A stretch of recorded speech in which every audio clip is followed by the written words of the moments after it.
starting with the great name of Allah, the most gracious and the most merciful. Myself Atisham Hamid, and welcome to my YouTube channel Computer Zone for another exciting lecture. In today's lecture, I am discussing about the exercise that we have of class 10th, chapter number 2, and that is Introduction to the C language.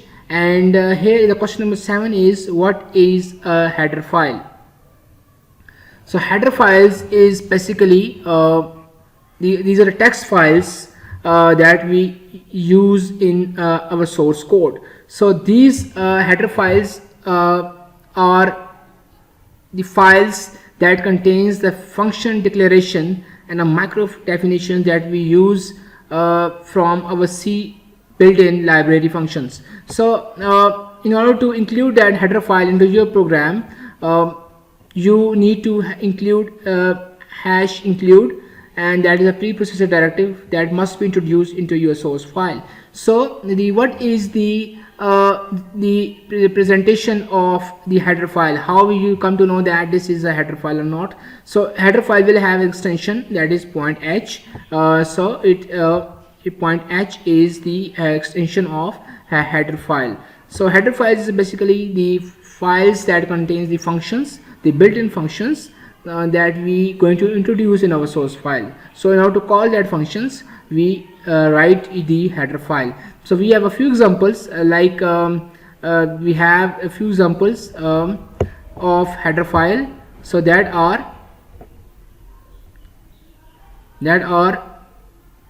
here.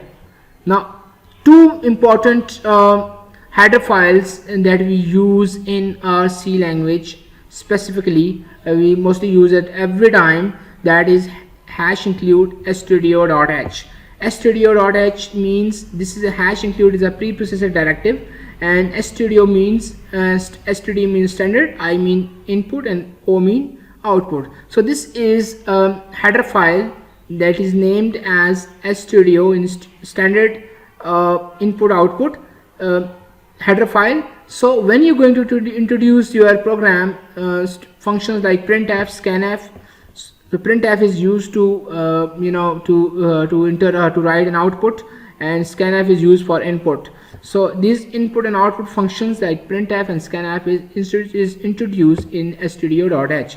If you have written printf and scanf but you did not write the stdio.h this thing into your code at the start of your program, if you have not included this, and if you write this printf and scanf, then it will show an error, because in order to get printf and scanf into working, you need to introduce hash include studio.h.